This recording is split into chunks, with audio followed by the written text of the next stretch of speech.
our nation, our state, and also our county. Lord, again, we come to you tonight asking for your wisdom, your grace. Lord, here in this room, allow us to make the decisions that would benefit the county as a whole and lead, guide, and direct our actions tonight. Lord, for this in Jesus' name we do pray. Amen. Amen. Please join me for the Pledge of Allegiance. I pledge allegiance to the flag of the United States of America and to the republic for which it stands, one nation, under God, indivisible, with liberty and justice for all.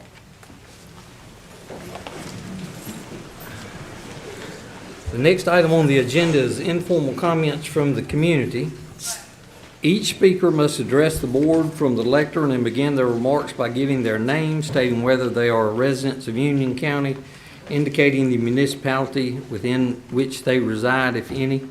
Each speaker will have 3 minutes to make remarks. A tone may sound at the conclusion of your remarks.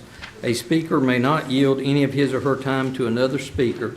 Speakers may not discuss matters which are the subject of public hearings, and they must be courteous in their language and presentation. Restatements or repetitive comments by the same speaker, whether at the same or separate meetings, may be ruled out of order and terminated by the chair. Personal attacks will not be tolerated. Speakers may leave written comments and or supporting documents, if any, with the clerk to the board. Our first speaker is Aronia Poole. Ms. Poole. We will move on to the next speaker. Our next speaker is Roger Melton.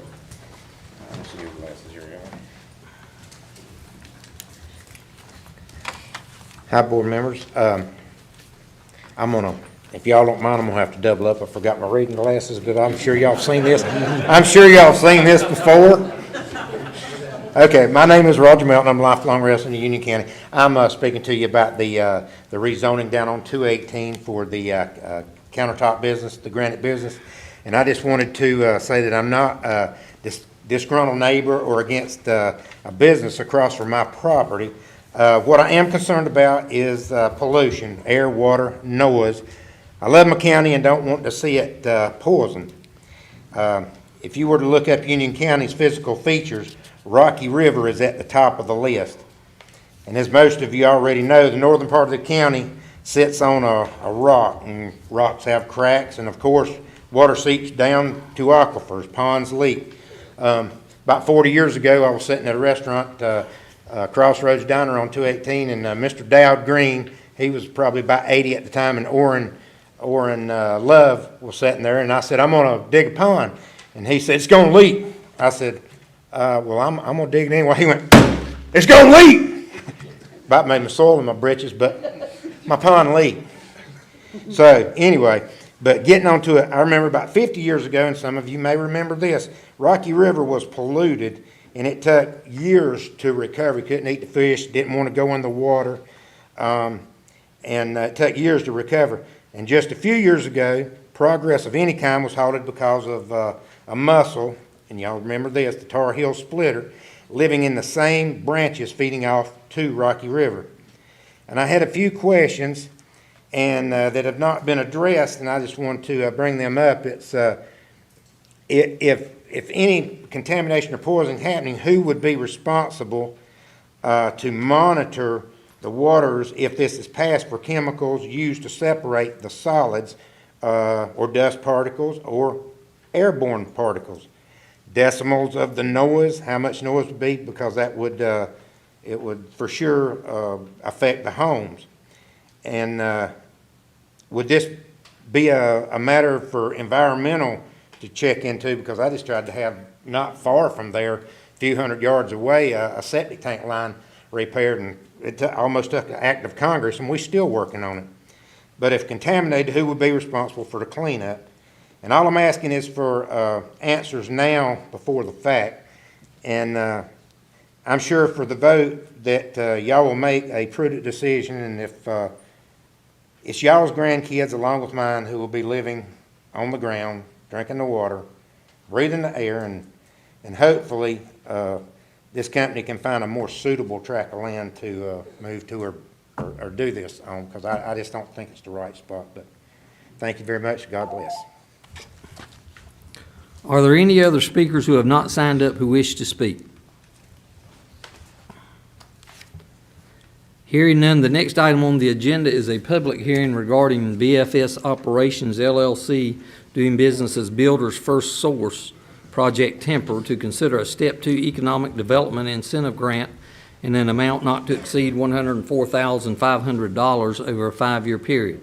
I will open the public hearing and recognize Ron Mail from Monroe Union County EDC for comments.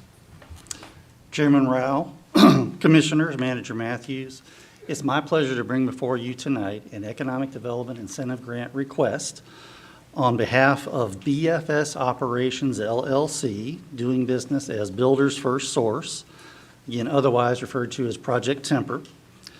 Builders First Source is a residential construction materials manufacturer, distributor, and installer, and they have a presence in 41 states. In Union County, Builders First Source operates 3 separate locations. In Indian Trail, they have a glass shower door and mirror assembly facility. In Sutton Park in Monroe, they have a roof truss fabrication facility.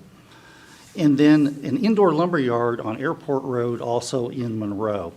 And all of these locations have operated under previous names for over 25 years. The project under consideration is a $5.5 million investment in new equipment located at its Airport Road facility. This equipment would enable the company to produce tempered glass that will then be shipped to its Indian Trail facility for final assembly, distribution, and installation. Producing the tempered glass locally will result in a considerable cost savings over having to truck in the tempered glass from several states away. The project is anticipated to create 35 new full-time jobs, and those jobs would pay $25 per hour. Our office and the company began discussions about this opportunity earlier this summer, and the company has indicated that incentives are an important factor for the project. Tonight, we're requesting your consideration of a Step 2 Economic Development Incentive Grant in an amount not to exceed $104,500 paid over 5 years based on the Union County Tax Office's appraised value each year on the company's anticipated investment of $5.5 million in that new equipment. Based on this investment and holding all other factors constant, including depreciation, the company would pay estimated ad valorem taxes on the new taxable investment of $161,700 over that 5-year grant period. When we factor in depreciation, the grant adjusts down to $97,800, and the tax revenues adjust to $151,300. Of course, actual tax revenue to Union County will be based on the current tax rate applied to the assessed value of the investment each year. As we do with all of our projects, we perform a cost-benefit analysis. This project shows a 2.24 to 1 ratio over the first 5 years of the project or the grant period, and that increases to 2.86 to 1 over the life of the project. Therefore, the Monroe Union County Economic Development Commission recommends the award of the Stage 2, Step 2 Performance-Based Economic Development Incentive Grant to BFS Operations LLC, again, doing business as Builders First Source, in an amount not to exceed $104,500 to help us secure this $5.5 million investment. At this time, it's my pleasure to recognize Mr. Bill Green. Bill is the Charlotte Market Product Line Manager at Builders First Source, and Bill is available to answer any questions on the project. And with that, I thank you. Any questions? No one has signed up to speak at the public hearing.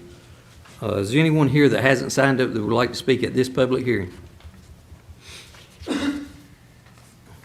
I will now close the public hearing. Next on the agenda is item 24-498, recognition of Lifesaver Award recipients. I'll recognize County Manager Brian Matthews for this item. Thank you, Mr. Chairman. It is my privilege to recognize Dominic Hamilton and Jamie Hargett. They both received the Lifesaver Award here for Union County. We give those out periodically for those who go above and beyond. In this situation, one of their coworkers, Matt Hargett, was being lowered into a sewer manhole. They train constantly for situations, and his apparatus and his equipment started going off, showing that there were some dangerous levels. They quickly pulled him back out, found that there were lethal levels of carbon monoxide in that manhole. Seconds matter. In that situation, he literally could have passed out, could mean between life and death. And so we just wanted to recognize them, the two gentlemen, for their efforts. If you guys wouldn't mind coming up, we've got a plaque for you, and take some pictures. Come on up. Thank you very much.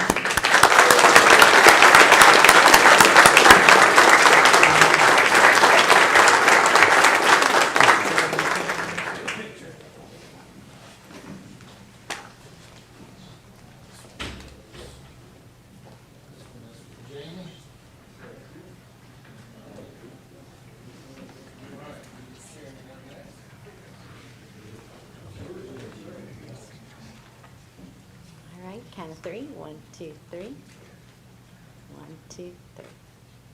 Thank you. Congratulations.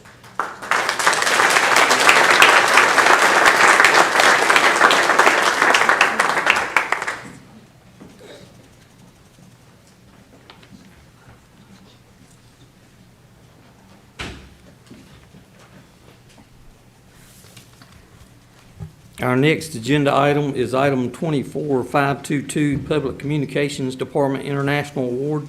I'll recognize Liz Cooper, Communications Director, for this item. Good evening, Chairman, Vice Chair, Commissioners, and County Management team, and thank you for the opportunity to recognize my amazing team. Jordan, are you coming from the control room? He might be coming out. I'm very proud to share that the Public Communications team recently received 2 international awards from the 30th Annual Communicator Awards. So a little bit about this competition. It's the largest and most competitive awards program celebrating creative excellence in communications.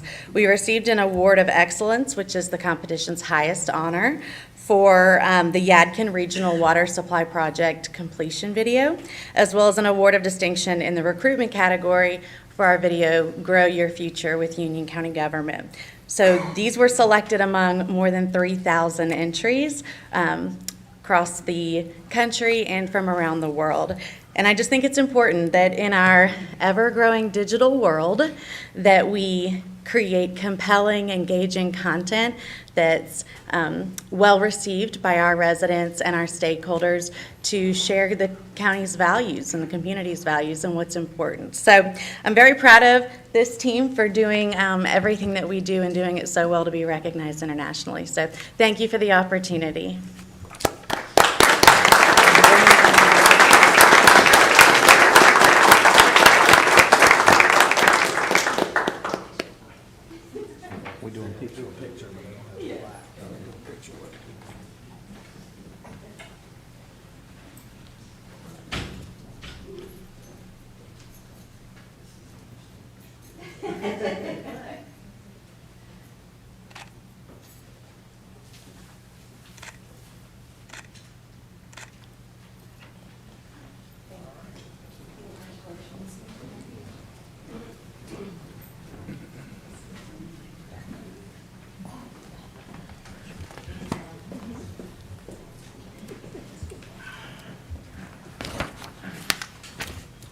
Next on the agenda is item 24532, Information Technology Department International Award. I'll recognize John Emilio, Information Technology Director, for this item. Good evening, Chairman Rao, Vice Chair Helms, Commissioners. The Center for Digital Government, a research and advisory organization that focuses on the use of technology in government and partners with GovTech Magazine to hold a nationally recognized digital government survey identifying municipalities who have demonstrated excellence in digital government by highlighting successful projects, innovative solutions, and effective leadership in the use of technology. This past July, at the National Association of Counties Conference, the Union County Information Technology Department was presented the Digital Counties Award, being the 6th ranked county in the 150,000 to 249,999 population category. I'm pleased to state that this is the 8th year in a row that we finished in the top 10 nationally, and this year this is the second highest that ranking that we've attained. Of course, to achieve this award, it does take a village to make it happen. I'd like to thank my entire team, which this is a part of it, which is our right here tonight, a lot of our leadership group, along with the progressive and creative departments within the county and the supportive management team that help make innovation happen. So I'd like to introduce my team, and then we can come up. It's here. Chance Kelly, Van Dell, Buffy Dortch, Liz Trevino, Assistant Director Chris Learseth, and Brian McFadden. So I'd like to thank them for all they do to help things progress nicely in the county. So that.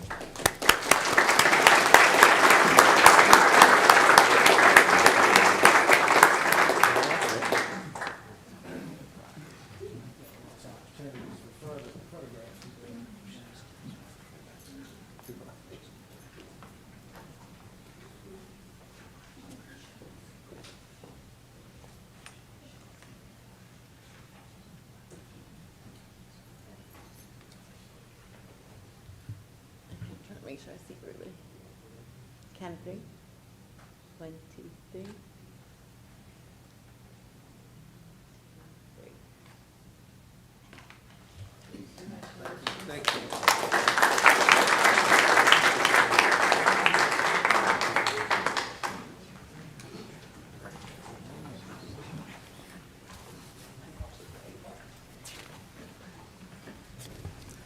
Our next agenda item is item 24570, recognition of the Union County Sheriff's Office K-9 team for extraordinary efforts to help a child. I will recognize Lieutenant James May for this item.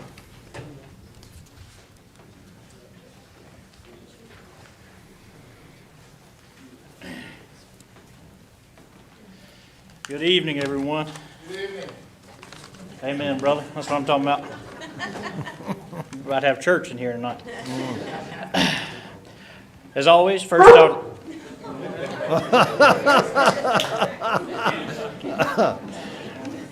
Can't take that dog anywhere. All right, now. This is Remy. He's going to have to act like he's got some sense for a few minutes. But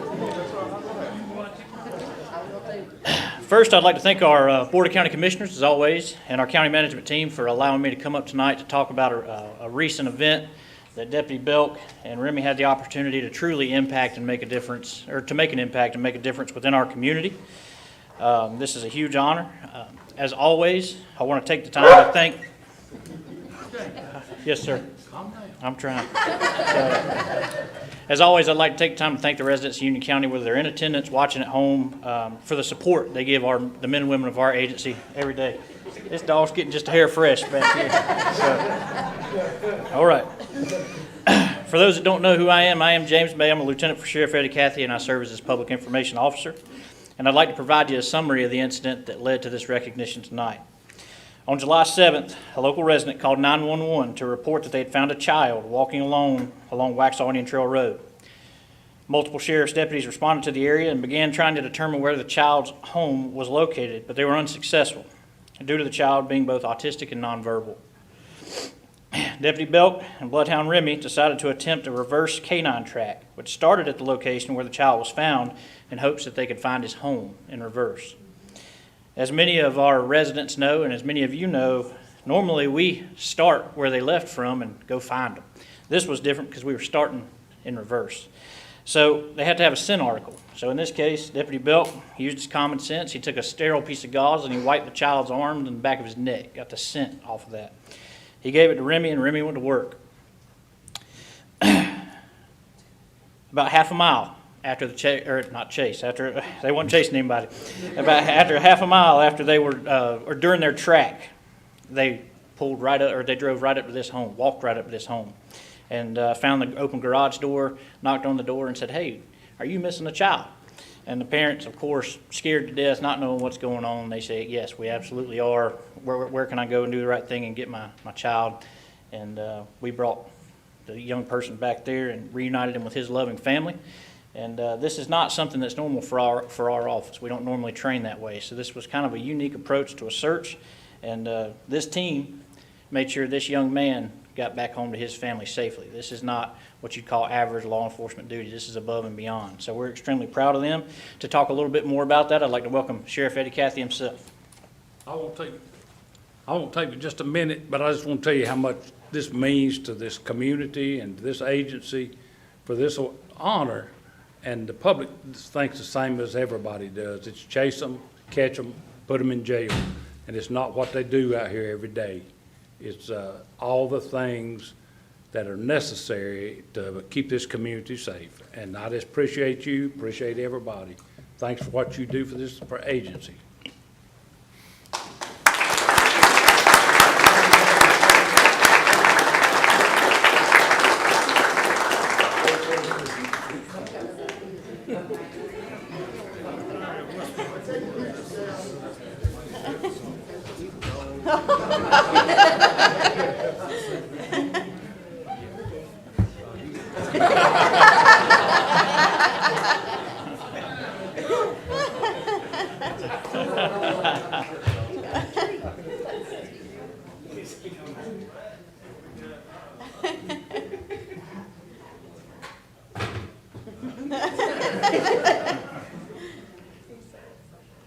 All right, count of 3. 1, 2. Chairman, if you go. Yep, perfect. 1, 2, 3. 1, 2, 3. Perfect.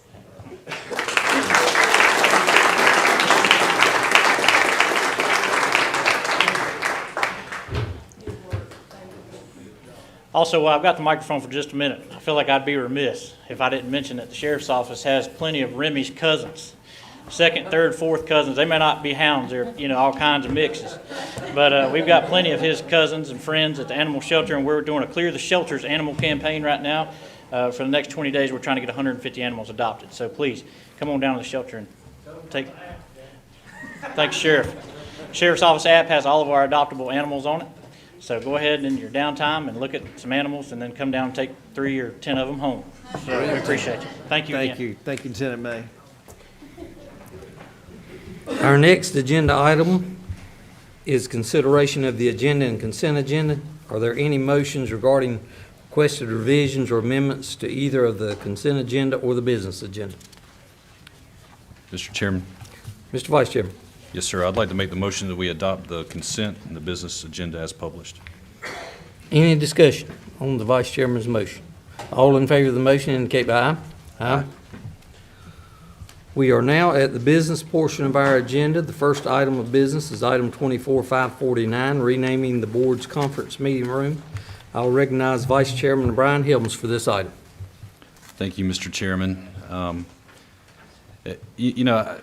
August 8th of this year marked 1 year since we lost Commissioner Rushing.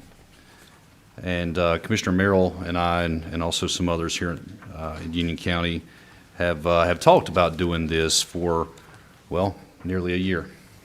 And to me, it only seems fitting that we bring this item up for consideration tonight. Just over a year ago, Union County lost a great commissioner. Stoney was elected 4 times. His first term was December 2nd, 2002 to December 4th, 2006. And he served as vice chair in his first year. After resigning from his recovering politician role, he was elected to a second term where he served from December 1st, 2014 through December 3rd, 2018. He served as vice chair in 2014, chair in 2015. He would go on to win 2 more terms, one in 2018 and then again in 2022, where he served as chair until he passed. Had he lived to complete his last term, Commissioner Rushing would have been the second longest tenured commissioner in Union County history. Stoney was always proud to represent Union County as one of your commissioners, and he dedicated much of his life to serve in our residence. But it wasn't just the county that lost something when he passed. We all did. His wife, Anne Marie, lost a husband. His 2 children, Riley and Reagan, lost their father. Rocky lost a son. Many of us, including me, and others up on this board, we lost a friend, a mentor, and a brother. I'll always remember Stoney as a true champion for the people of Union County. He inspired many, and as I look out here in this room, I see many of you that he inspired. He touched the lives of all of us. Not everyone always agree with Stoney and everything that he said, but that didn't bother Stoney at all. He had a passion for this county, and he stuck to his convictions. The work that Stoney started has not stopped, and as long as there's people that are still willing to fight for the values that are important to Union County and that make our county special, Stoney's always going to live on. No one person can ever replace what Commissioner Rushing meant to Union County. We all carry a piece of him in our hearts, but my hope is that by doing this simple gesture of renaming the Union County Board of Commissioners Conference Meeting Room, the Commissioner Stoney D. Rushing Boardroom, that it will serve as a reminder to all current commissioners and future commissioners to serve with the same passion and love for the people as Stoney did. Anne Marie, thank you and your family for being here tonight. Rocky, thank you. It takes the support of an entire family to allow all of us to sit up here in these seats, and your family was no different. And I want you to know that we certainly recognize the sacrifice that you made and your family made. And so with that, I'll make the motion. Give me just a second here.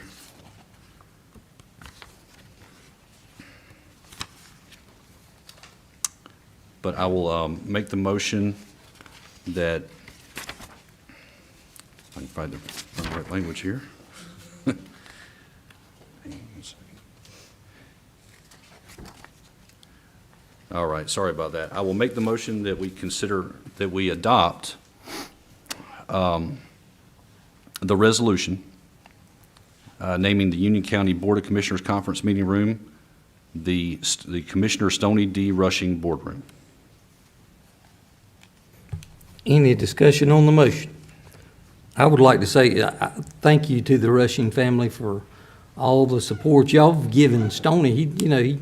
He served on the board for, like Brian said, he was almost the longest or the second longest serving member. And you don't do that by yourself without some help and support. It takes a lot. And thank you to the family, and I'm glad we can do this. Unfortunately, we know that won't bring Stoney back, but his memory will always be here. And years from now and decades from now, people will be meeting in that room, having lively discussions, and his name will be up there, and they will remember Stoney Rushing. So, thank you. Commissioner Bogle. Yeah, I'll be supporting this motion. Stoney was my younger first cousin, not smaller, but he was my younger first cousin. And he and I were sort of following the political field front together. We're both interested in politics. And I was just wanting to be active a little bit, and he said, Clancy, I think I'll run for county commissioner. I thought, you are nuts. And then here I said, it's funny how things happen. But he said, no, I got a shot. And I said, all right, Stoney, if that's what you want to do, man, I'd like to see you just take off and do it. And he did. He hit the ground running. And I was always impressed with Stoney's fight. When he believed in something, he stood there. And he would stand and represent what he believed in. And I know a lot of times that put him in positions that were sort of lonely, he stood alone sometimes.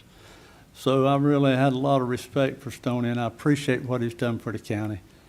And I would definitely be supporting this motion. Commissioner Bogle, are you clear on supporting this motion?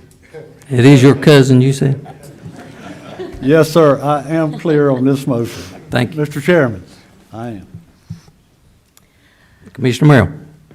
I want to agree that I think this is the right and appropriate thing to do for someone who is selflessly under many, many attacks and much criticism, never wavered once in his passion in serving Union County.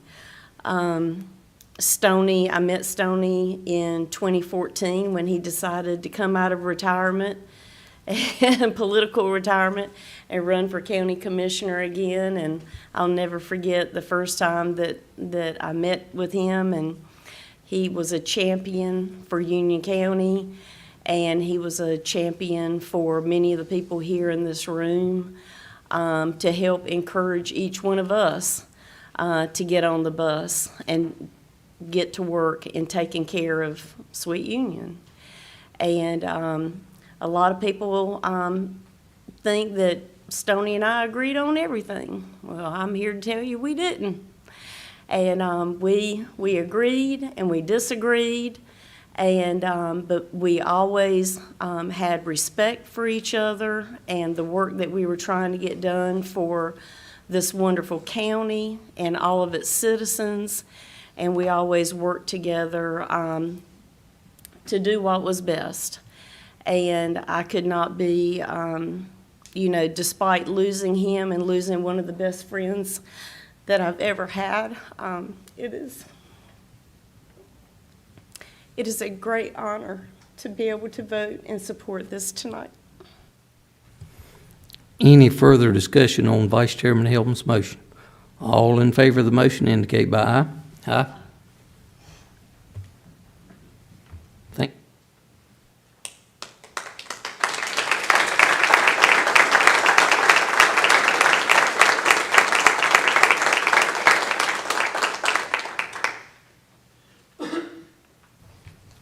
The next item of business is item 24-543, to consider a Step 2 Economic Development Incentive Grant for BFS Operations LLC, doing business as Builders First Source, Project Temper, in an amount not to exceed $104,500 over a 5-year period. I will recognize Ron Mail again for this item. Thank you, Chairman. Again, I am available, as well as Mr. Green, to answer any questions.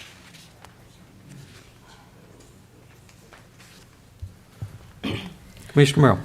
So earlier you spoke that, I apologize, let me get to my notes. You gave some really good information on BFS Operations LLC tonight.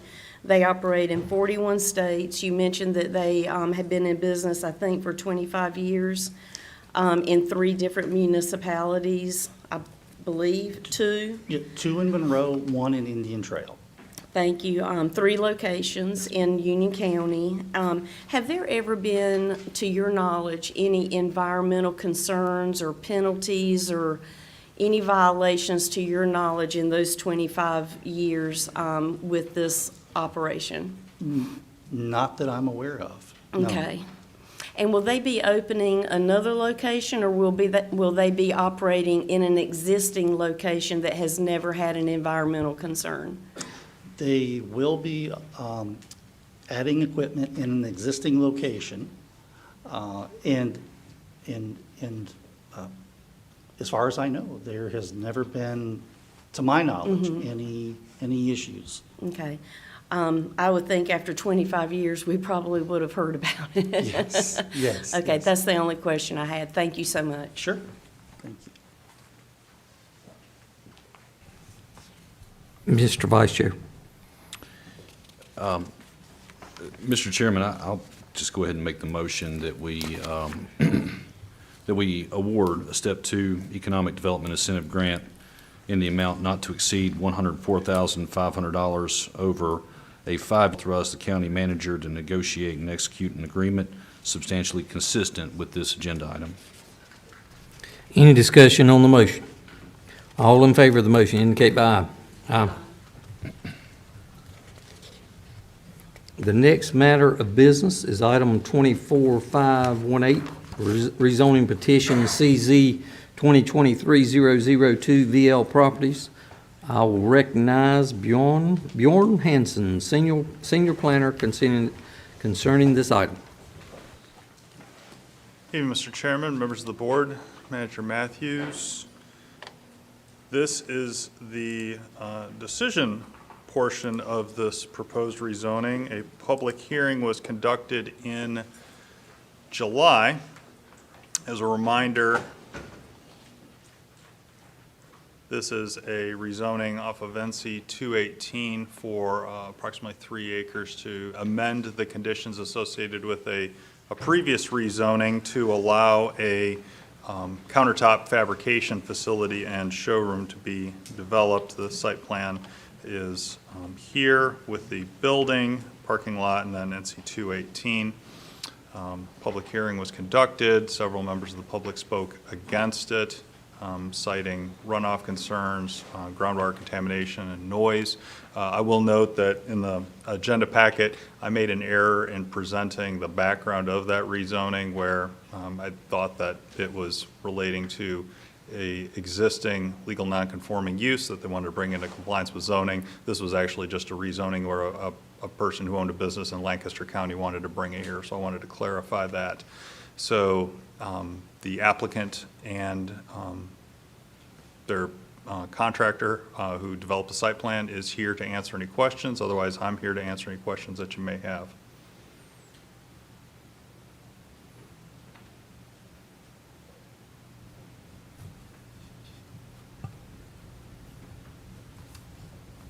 Any questions? Yeah, I don't have a question per se, Mr. Chairman Bjorn. I will say that,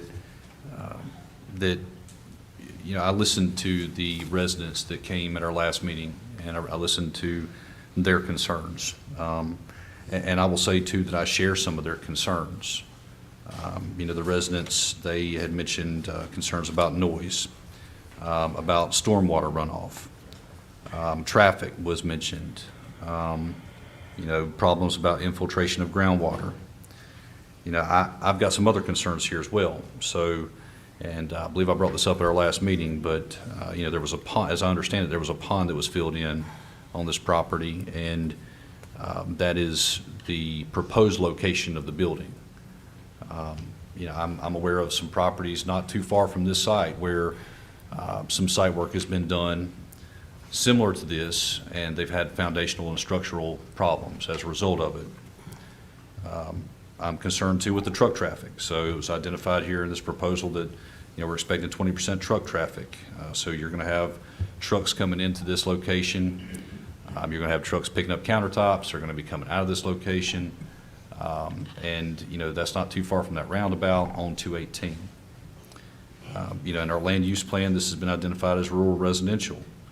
And so, I want to make this clear that personally, I'm all for business. I'm all for business because God knows Union County needs as much business as what we can. But for my 2 cents, in my opinion, this is just the wrong place for this business.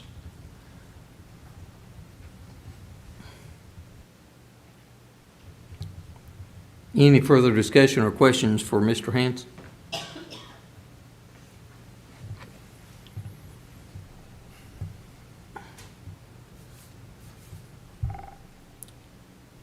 Mr. Chairman?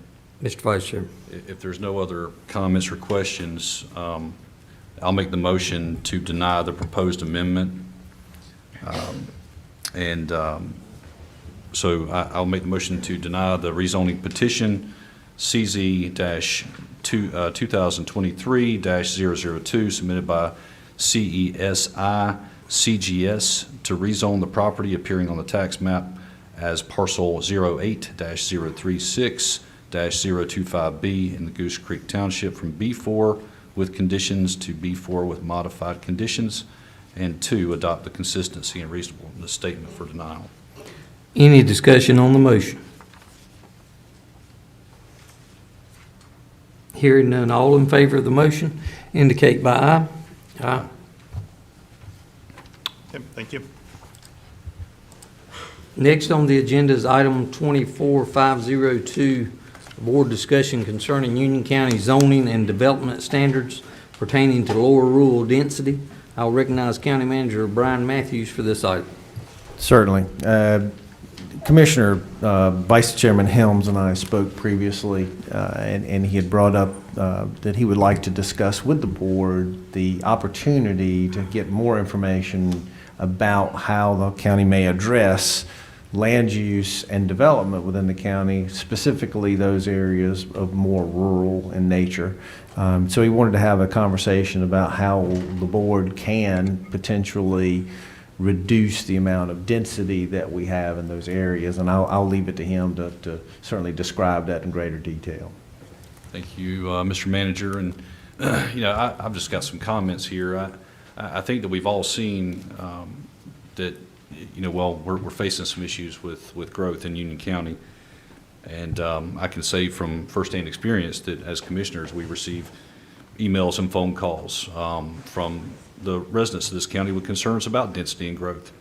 And these issues certainly affect all of us. As representatives of the people, I think that we can't ignore these concerns.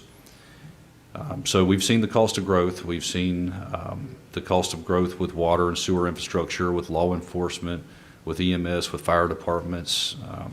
We've recently been discussing a new jail, and that was a part of our consent agenda item to conduct that study. In part because of the rapid residential growth and increasing densities that we're seeing in unincorporated Union County.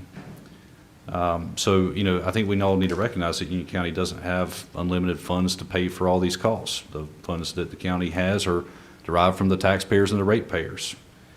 And Union County sits at 90% residential and 10% everything else.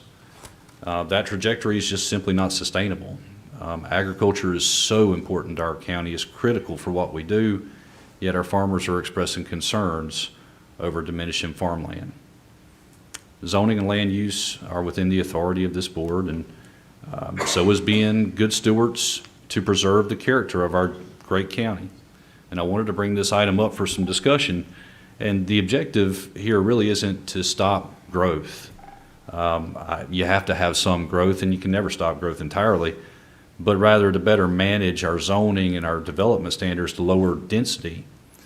Again, you have to have some growth, but it has to be growth that the county needs. And it has to be growth that preserves the rural character of our county.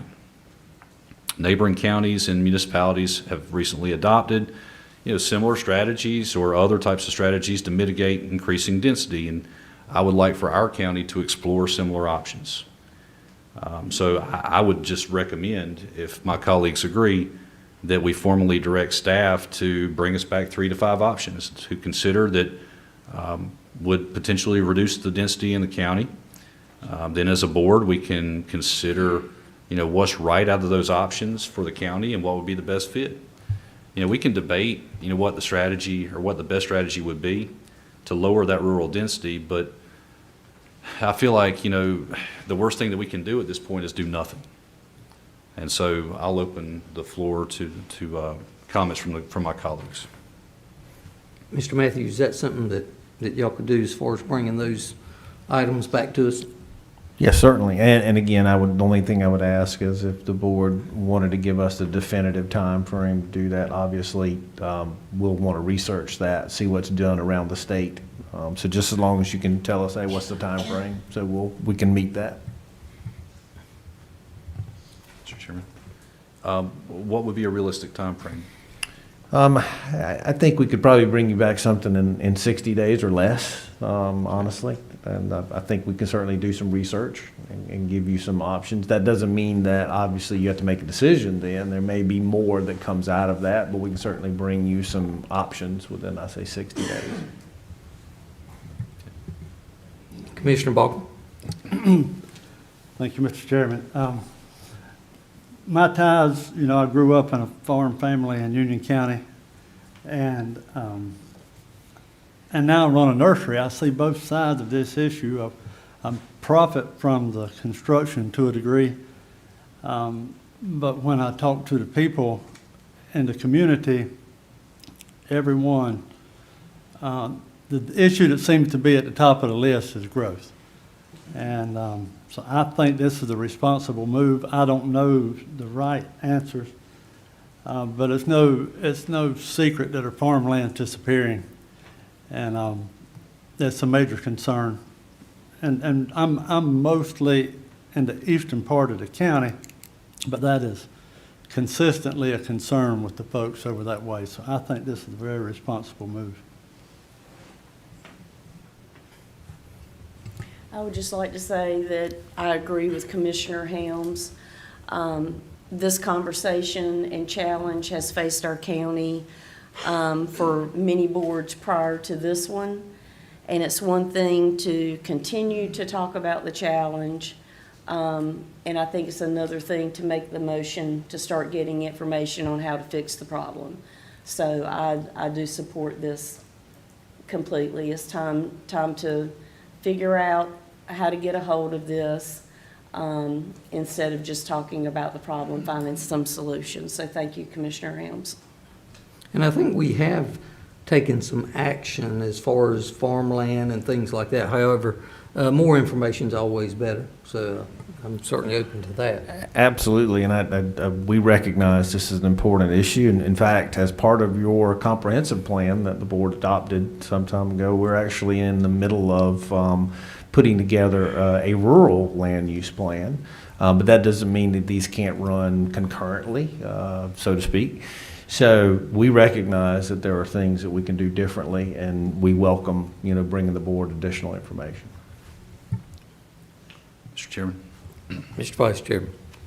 So unless there's some other discussion, then I'll go ahead and make the motion that we formally direct staff to bring back information to the Board of Commissioners regarding zoning and development standards pertaining to lower rural density within the time frame of 60 days. Any discussion on the motion? All in favor of the motion indicate by aye. Aye.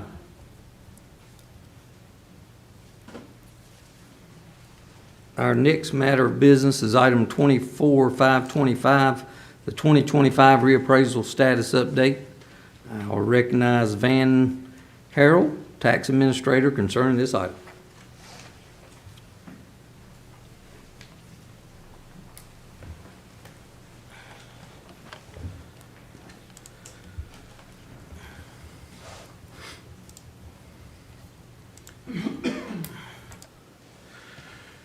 Good evening, Mr. Chairman, Board of Commissioners.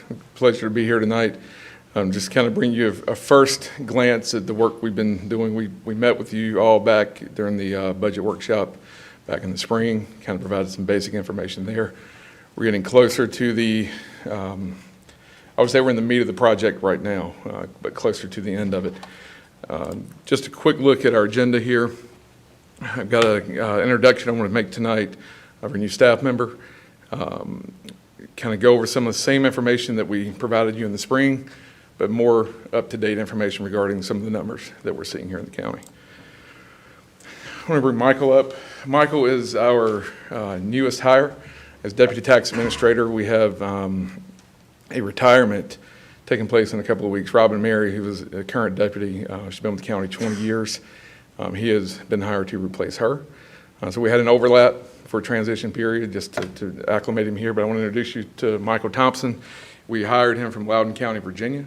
He's been around the country, Indiana, Texas, a couple of counties in Virginia, so well-versed in what we do, and a lot of experience. We're glad to have him as part of the team. I told him after the introduction he had to take the show, and he would kind of go from there, but I just wanted to share you.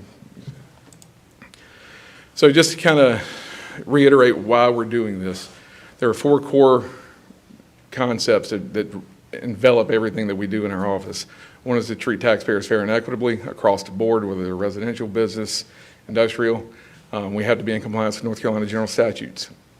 The BOCC adopted a reappraisal cycle in 2021 to move us to a 4-year cycle to try and alleviate some of the significant increase. For future reappraisals, we'll see that the market shifted more than any of us would have thought at that point in time as we go through this. And the final thing is we have to be in compliance with industry standards and best practices promulgated by the Department of Revenue and the International Association of Assessing Officers. So this is basically, a reappraisal is just a systematic review of all properties in the county from a real estate standpoint. Motor vehicles, personal property, business personal property are all valued annually, but real estate is on a cycle determined by general statutes. Again, we have to be in compliance with the statute is why we do this. We do it also to reestablish equity among taxpayers and the tax base. So the further away you get from a reappraisal date, the equitable level of assessment kind of shifts. Some areas may be overassessed, some may be underassessed, and we have to reestablish that baseline. We want to ensure that the values are, per statute, reflective of the current real estate market. We are not projecting where we think your value is going. We're bringing your value up to where the market has come to from the last reappraisal date. And finally, we want to avoid equalization. That's a process by which if we drop below, we experienced this in 2019, 2020, and 2021, the state comes in and changes. There's a group of properties that are assessed by the Department of Revenue. The state comes in and lowers their values if we drop below a certain threshold on our assessment levels based on the studies that they do. And you have to do more frequent reappraisals to avoid that process. Timing of a reappraisal, there are three options. One is 8 years, that's the maximum allowed period. The second one is a mandatory advancement, which we've been through 2 or 3 times here, just because of various growth rates up and down. And if you get below certain thresholds, that's where the state steps in and kind of changes those values for the public service companies. And the third option is for optional advancement, which the board took action on in 2021 to move us to a 4-year cycle. Here's a look at our timeline. That has not changed since February. We submitted our plan to the Department of Revenue for how we're going to go through this one back in 2023. Fast forward to October, there's a lot of work that happens between January of 23 and October of 24. We'll come back and present you with the schedule of values. We'll have a public hearing on that, and then we will also hold a meeting for adoption of that schedule of values. January 1st, 2025 is the effective date of the reappraisal. Roughly the end of February, early March is when the notices will go out with the new values on all real property to every property owner in Union County. From there, we will come back to this board, among other organizations and other the town councils throughout the county, with an update in February, March timeframe. Our plan is to, I think in 21, even with the situation we were dealing with COVID and having to do a lot of virtual meetings, we did 33 public meetings in 2021. My anticipation is that we exceed that this time, and we will at least match that number just to make sure the information is out to the public. May 2025 is the estimated deadline for the appeals. The Board of Equalization and Review will convene by statute the first Monday in April. Once they convene in every appraisal year, we leave the appeal window open for 60 days. We work a lot prior to that, working on appeals for taxpayers, but once that deadline hits, they cannot appeal again for that calendar year. What is the Uniform Schedule of Values? You hear that term not very often because we're only up here once every 4 years, but most people don't know what it is. And it's simply just kind of we refer to it as our cookbook. So if you're a home chef and you've got a recipe you're following, that is our recipe book. It tells us how we do this process, how certain types of property are valued, the range of rates that are involved in land valuation, for example. So it's just an overall arching guideline for how we do the work, and everything has to fit within that box for the next 4 years. So here's the meat of the presentation. I wish I had a dog up here. Everybody seemed to like the dog.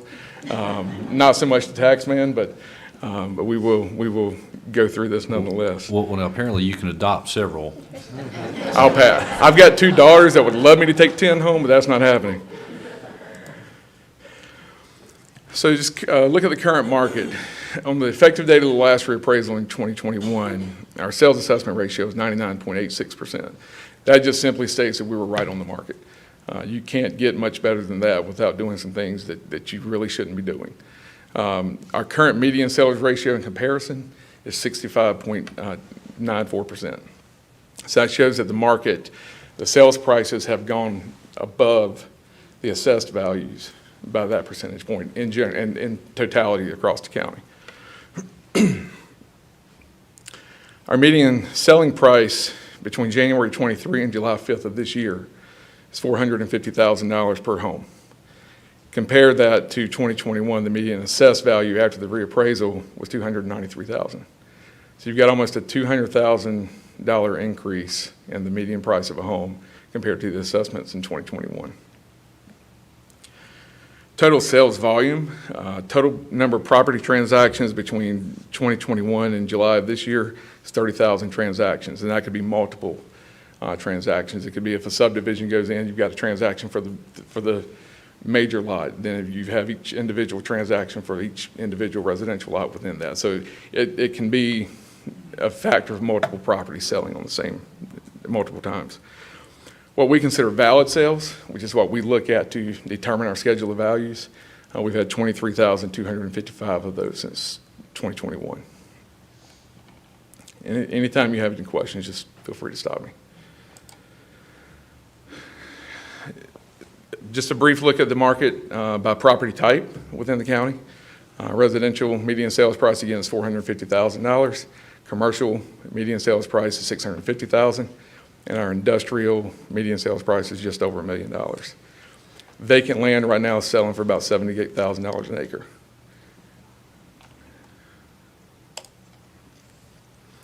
Just to look at the sales volume, everybody knows that 2020, 2021 was just a boom or bust mentality for real estate everywhere in the South, but especially in the Charlotte metro region. See, the numbers have come down.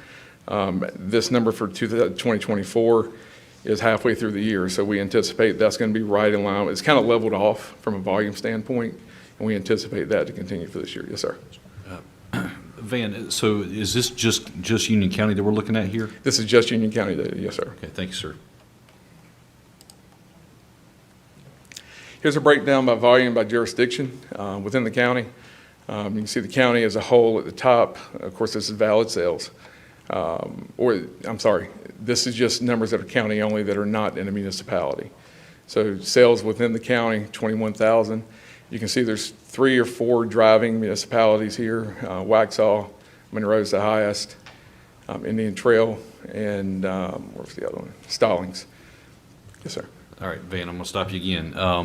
So give me some perspective here. Is this just residential? Is this residential and commercial? Is this residential, commercial, and industrial? This is total sales. Okay, thank you. Total sales, yes. Here's your median sales price by jurisdiction, and you will notice for the first time in Union County, you've got 2 jurisdictions that have a median sales price well north of $1 million per property.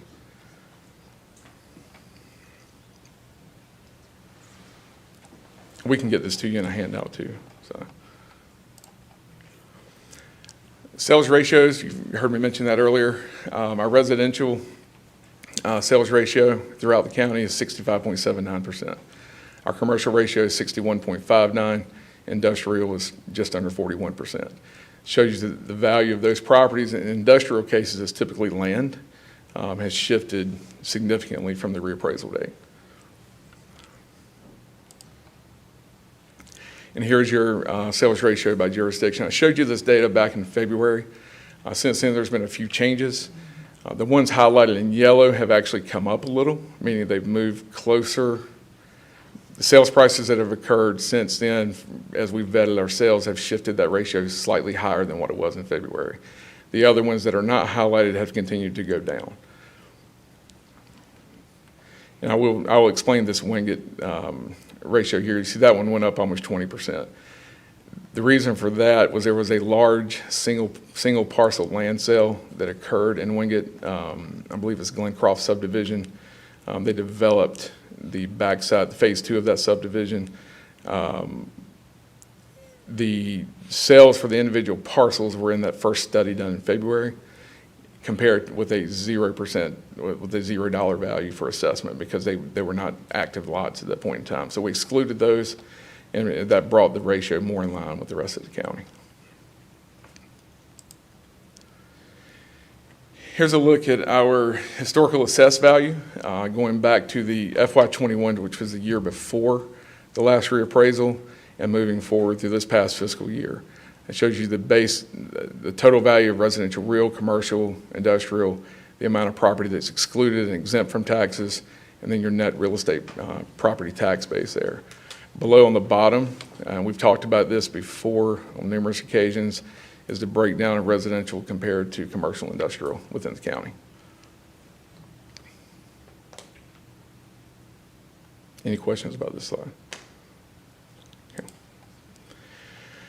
What are the contributing factors to these changes? Obviously, we're live in proximity to a large metropolitan area. The Charlotte region is still one of the higher growth regions in the country, even 3 years post COVID impact.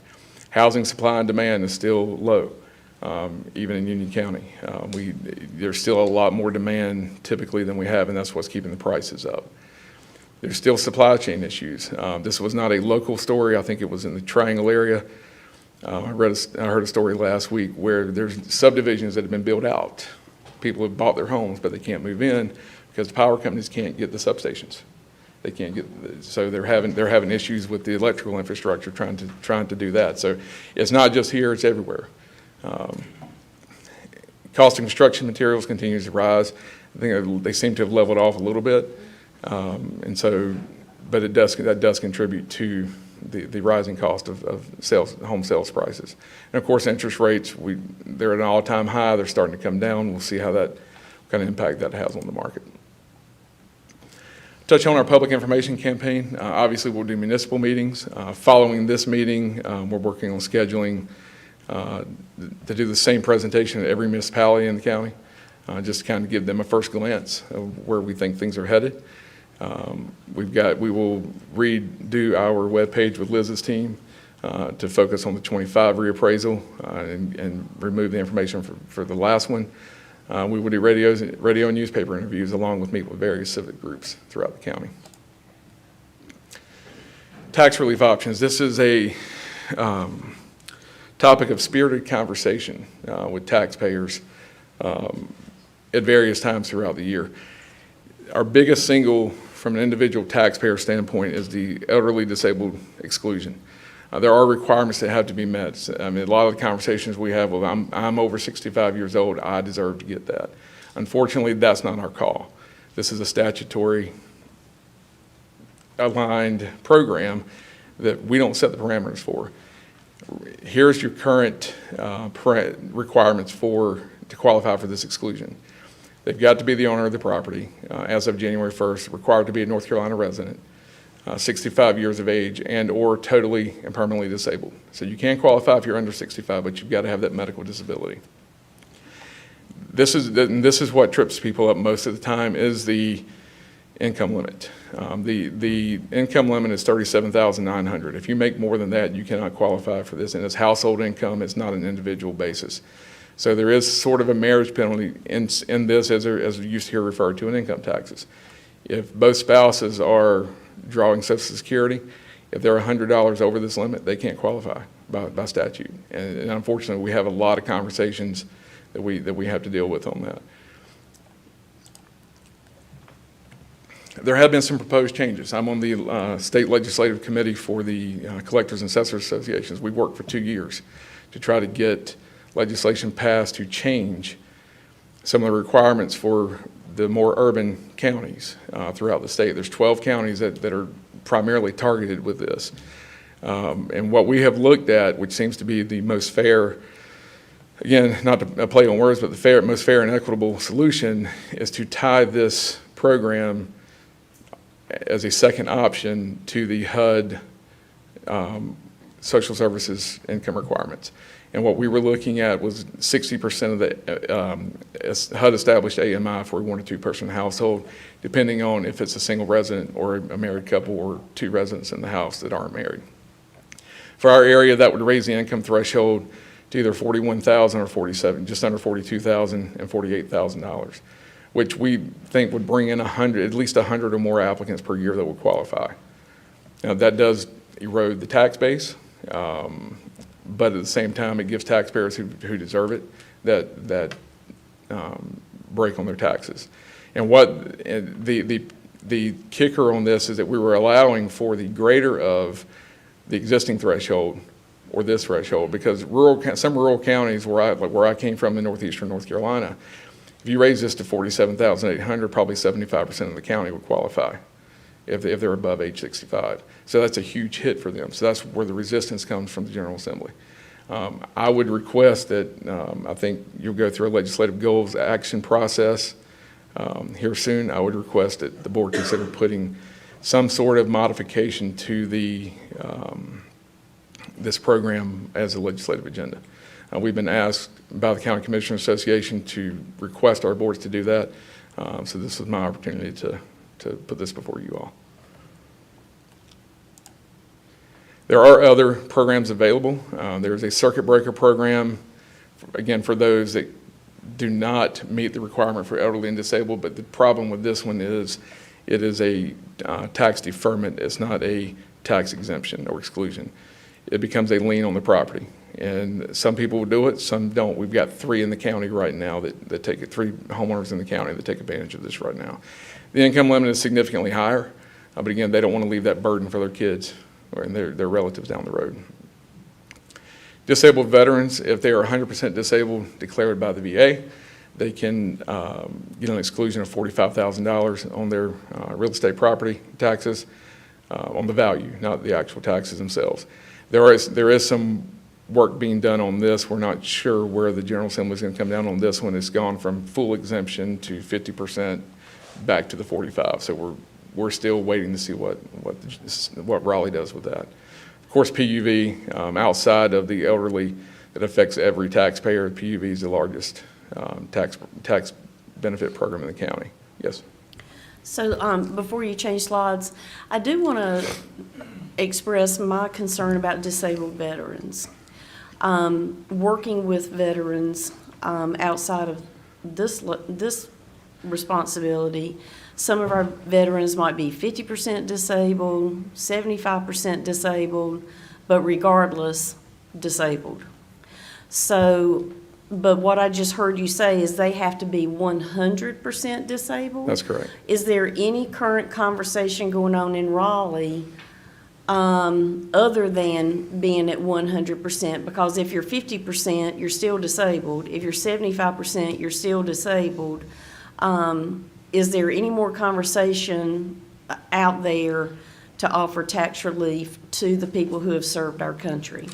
I have not heard directly of any conversations regarding the percentage of disability. All we have been informed of is the percentage of relief. Whether they would just, if you're a veteran, you get 100% or you get 50%. It's not about the disability, it's about veteran status. Wait now, okay. You said a few minutes ago they had to be 100% disabled. Yes, under the Okay. under current statute, they have to Okay. be 100% disabled.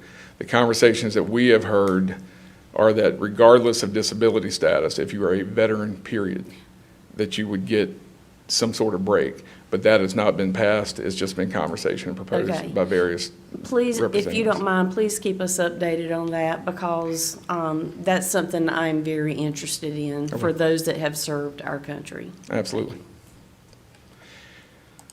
With that wraps it up. I'm trying to keep it short and painless. So, any questions? Mr. Chairman.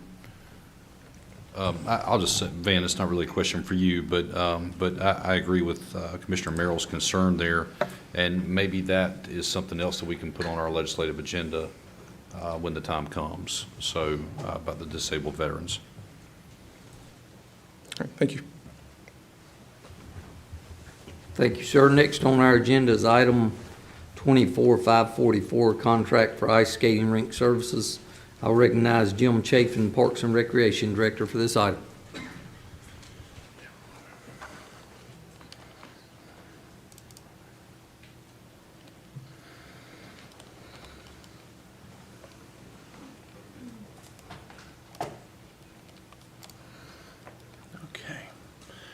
Okay, Mr. Chairman, Mr. Vice Chair, Commissioners, all Union County staff, I appreciate the opportunity to speak with you guys tonight.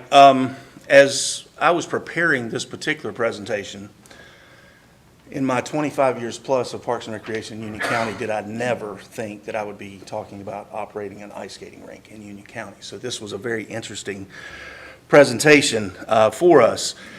When this was handed down to Parks and Recreation, we feel like as staff, we did our due diligence in kind of going and researching what the opportunity was, what it was going to provide. Could we do it as Parks and Recreation staff, partnering with a couple of other folks within Union County? I will say the answer to that before the presentation starts is yes, we could do it. The background of the project is simply this, is in 2019, the Moser Group, along with Extreme Ice out of Indian Trail, got together, and they did this temporary ice skating rink at Sun Valley Commons, which is there where the movie theater is at.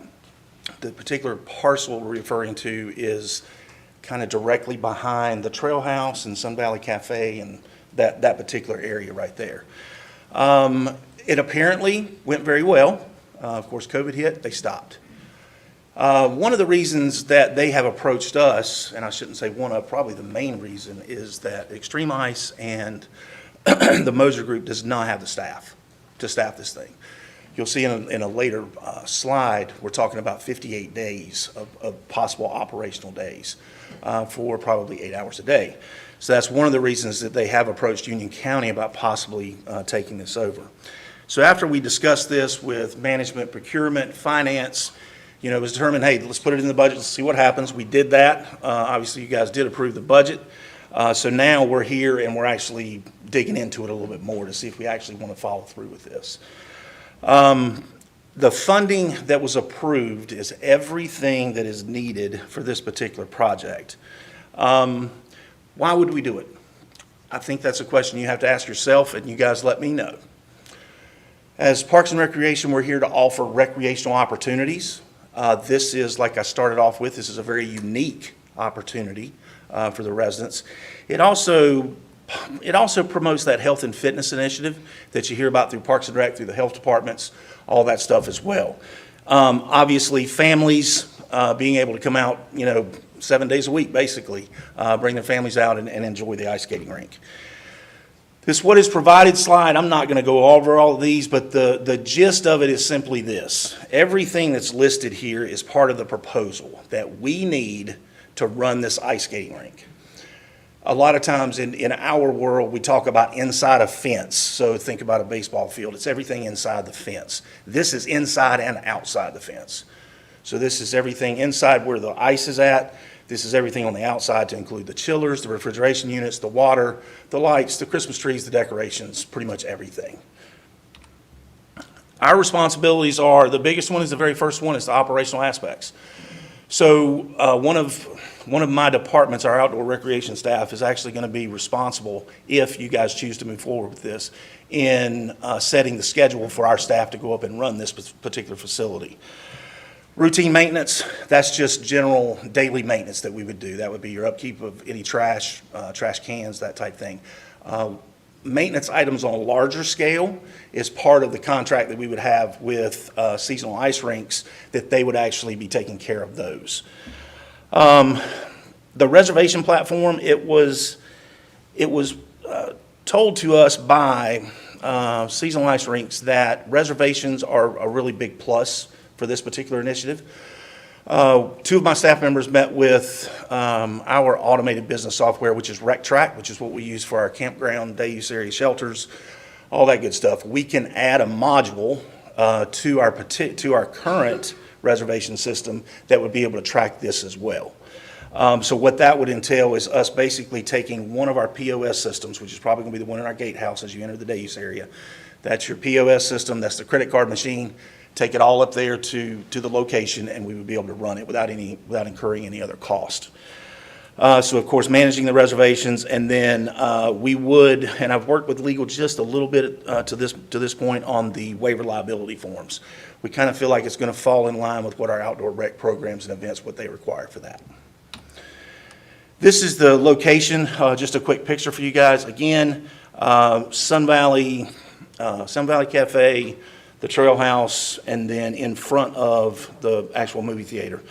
The picture up on the top left, This is one of the reasons for this particular location, because back in 2019, Seasonal Ice Rink spent a lot of money to go ahead and put in the infrastructure. So that's all your electrical that's needed, all the water that's needed. And then basically, we're just going to be able to utilize that now. So we're not going to have we're not going to incur any more cost for the infrastructure aspect of it. So the financial aspects, before you guys read all that, if you were to ask me today, how much is King Creek Parks Campground going to make this year? I could get you really close because I've got historical data that would support the number that I give you guys. This is something obviously that's brand new. So what we did is we took best case scenario, which is 58 total days. The only 2 days we would not operate would be Thanksgiving Day and actual Christmas Day. We're going to do 6 skating sessions per day at 1 hour each. You can see the cost at $12 per person. Children 3 and under will be free. We're going to say that's a maximum of 60 people on the ice at one time. That number can fluctuate a little bit once we see the size. It's a 50 by 100. Until I actually see people on the ice, we don't really know. But we're starting at 60 people, which equates to about 360 people per day. So the big number is, and again, please keep in mind, weather is going to play a part in this particular initiative program. If it were a perfect scenario all the way through for all 58 days, where the ice is full every single time, total revenue numbers are going to be $250,560. Again, complete guesstimate. Short, sweet, to the point. I'll be happy to answer any of your questions, if I can. And Mr. Chapin, it looks like on the contract for this, the initial term is 1 year with 2 one-year renewal options. So if this year doesn't go so well, we can opt out at that point. Is that correct? Yes, sir, that's correct. And you'll also see that the first year is 185.5.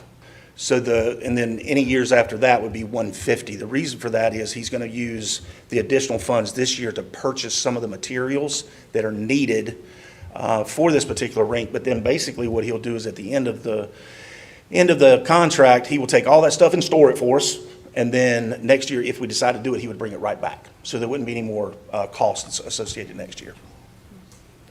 Mr. Chair, if I could speak. First off, I would like to thank you for the presentation tonight. This is something we've been talking about and discussing with staff and the Moser Group for a year and a half or so. We were almost hoping that we could pull this off last Christmas, but in order for us to get all the ducks in a row, it looks like it'll hopefully be this coming Christmas. When it comes to recreational activities in the off-season, in the fall and winter months, I think this is a great thing for families to be able to do together, to get out of the house and do something fun. When my children were little, we always had to go to Cabarrus County or Mecklenburg County to do something like this. And so I am super excited that we're discussing this and keeping Union County families in Union County if this were to happen. And so I will be supporting this. Thank you very much. You're welcome. Vice Chairman Helms. Thank you, Mr. Chairman. Jim, I got some questions. Sure.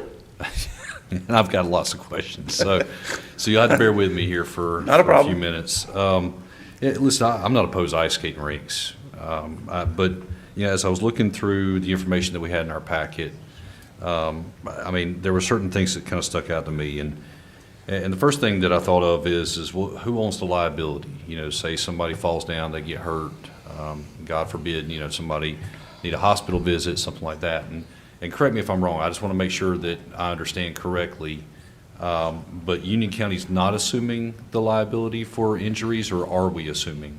I would ask Mr. Kay to possibly chime in on that. We're going to be using the standard indemnification form that we utilize for all of our programs and events down at King Creek, Jesse Helms, Fred Kirby. So I don't know if that changes with this particular scenario.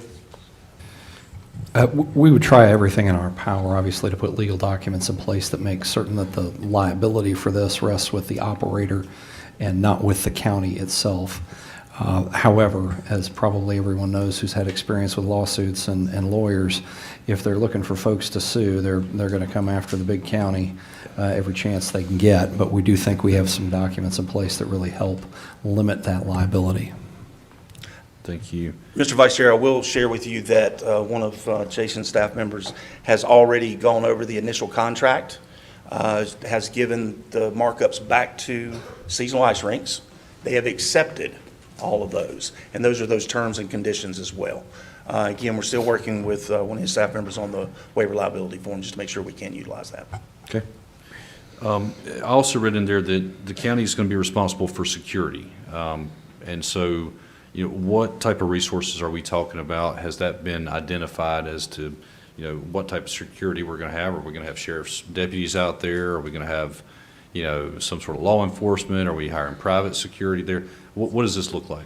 So what our plan is once we determine if we're going to do this or not, we have not put much legwork into that portion. However, it'll be a call to one of Sheriff Cathy's deputies to say, hey, if you guys have got to fill out some paperwork, kind of like we do at Cane Creek, Jesse Helms and Fred Kirby, feel free to pull in that parking lot after hours.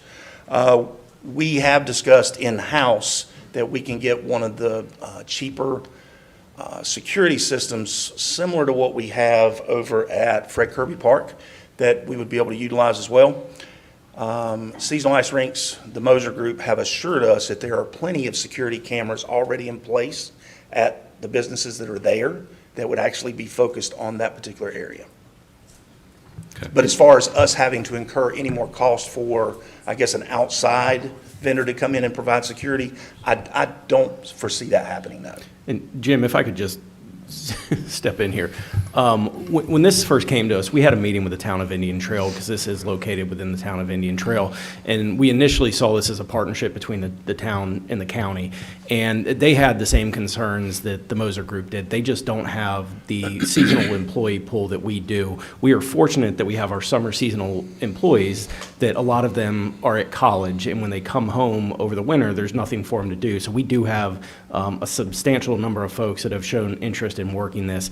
But the town did say that they would work with us to try to help promote this and do some of the coordinated efforts. So I do think that this being an Indian Trail, they will help us in the security atmosphere by providing some of those deputies that are currently assigned to the Indian Trail division.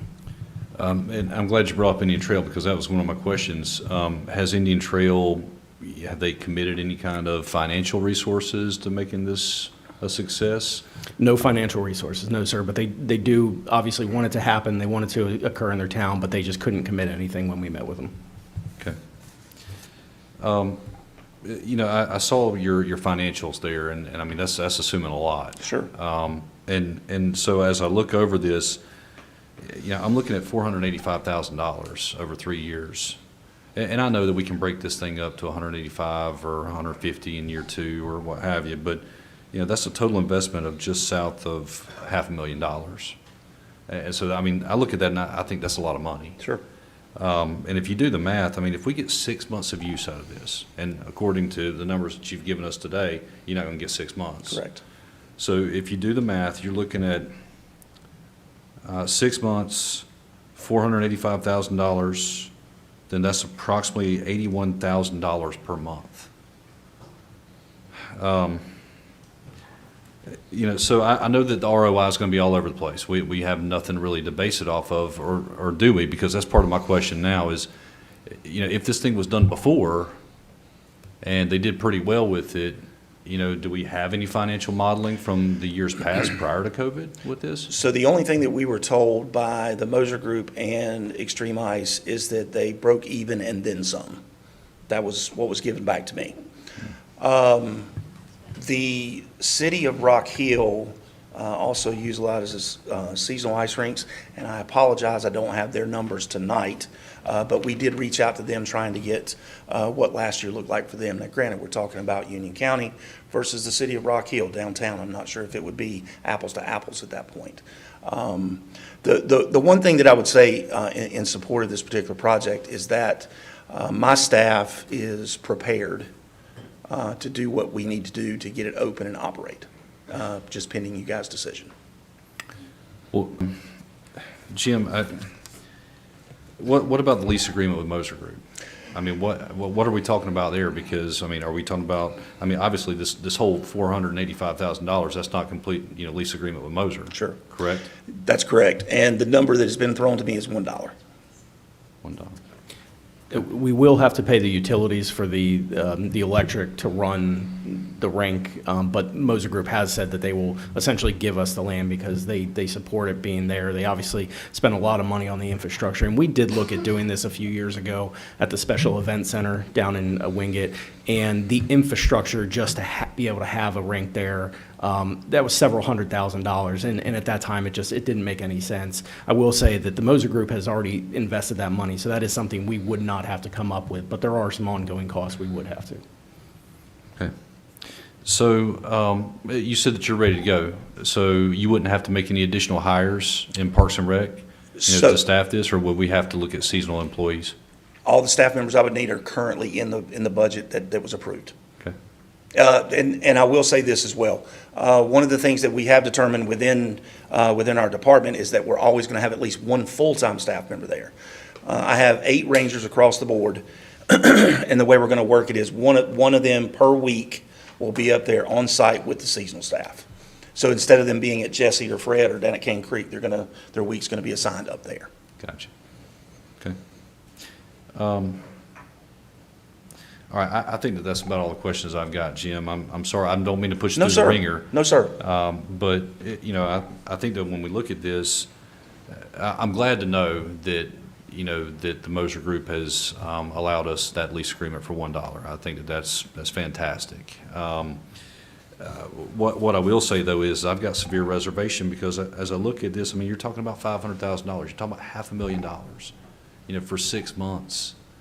And I think about, what that $500,000 could do to Cane Creek, or Jesse Helms, or, some of our other facilities. And, I realize that we might generate some revenue off of this, but I also realize that we might not. And it's a gamble and it's a risk. And so, listen, I appreciate everything that you did. Sure. And everything the staff has done, with this, but I just don't know if I can get on board. Understood.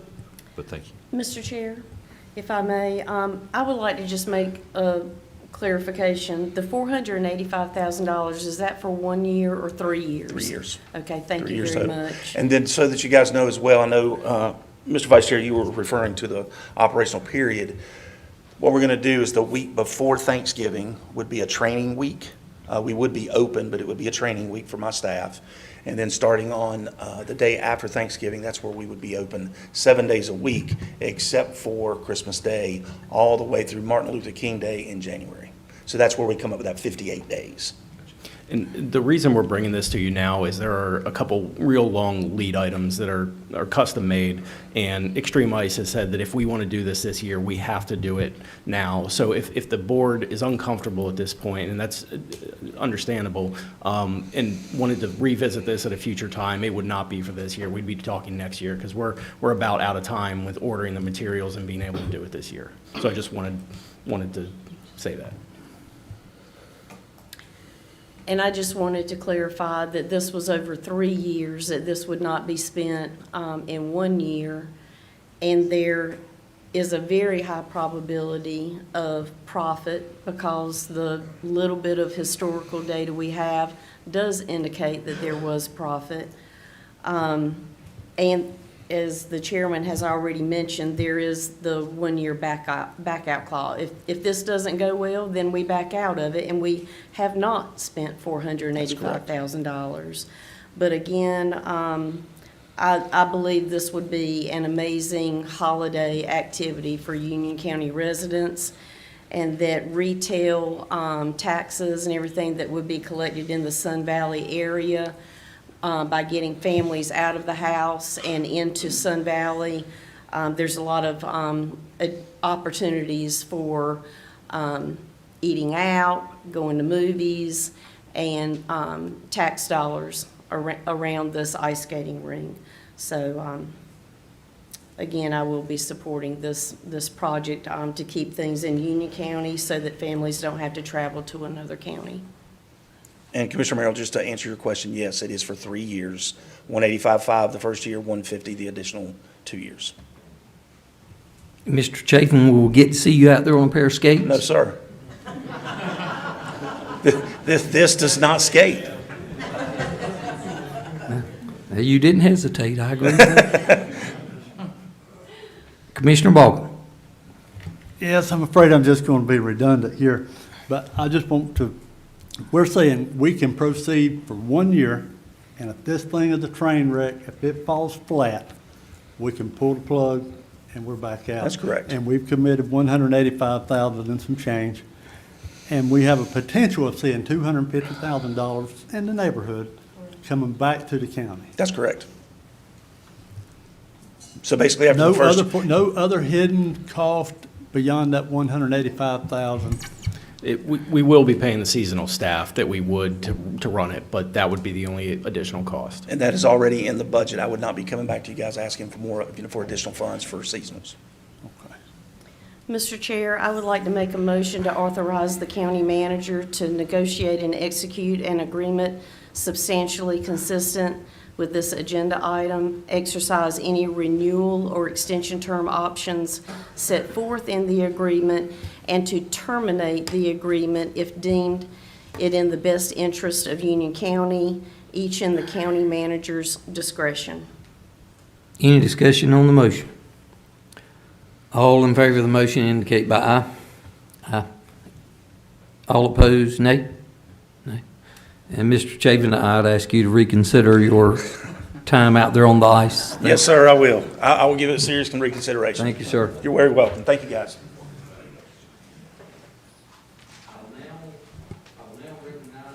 Manager for his comments. I have no comments, Mr. Chairman. Thank you. I'll recognize our attorney for the board, Mr. Jason Kay, for comments. Thank you, Mr. Chairman. We received a few questions over the weekend regarding our special meeting that was held earlier today to go over some security plans. And as the county attorney, I wanted to clarify that even though the state statutes require us to use certain language in calling those meetings, the meeting was not called in relation to a known terrorist threat. Rather, today we had a very productive and informative but routine meeting to discuss and go over security plans and protocols that simply help ensure we keep everyone safe during public meetings, no matter what the bad intentions of anyone else might be in the future. And everyone should be reassured that we want to be a proactive force in Union County to prevent problems from happening even before they begin. So for those of you who read the public notices for the meetings, first of all, thank you for reading those. And second of all, to make clear for everyone once more, there is not any known issue that we were responding to. That was simply language that we're required to restate out of the North Carolina general statutes.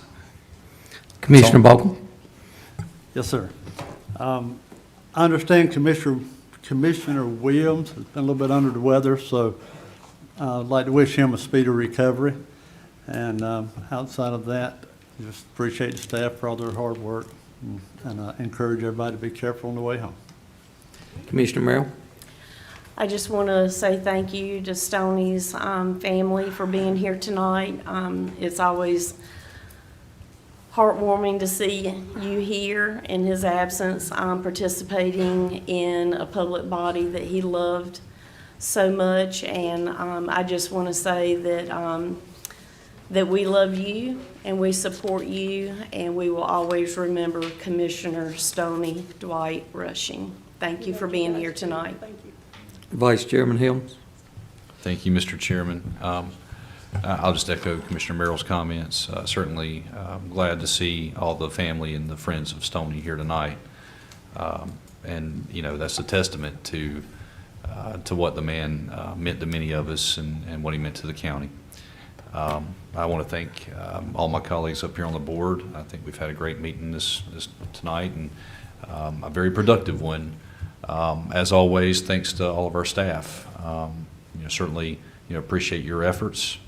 And for Commissioner Williams, yes, we're praying for him to have a speedy recovery as well. So thank you all. Thank you, sir. I reiterate those same comments by Commissioner Merrill and Vice Chairman Helms. Thank you for the Rushing family being here tonight, and their friends. Thank you for all the staff, all the county employees, law enforcement, police, fire, EMS. And with that, this concludes this regular meeting. Thank you for all who attended. I move that the board adjourn. All in favor indicate by aye. Aye. Thank you.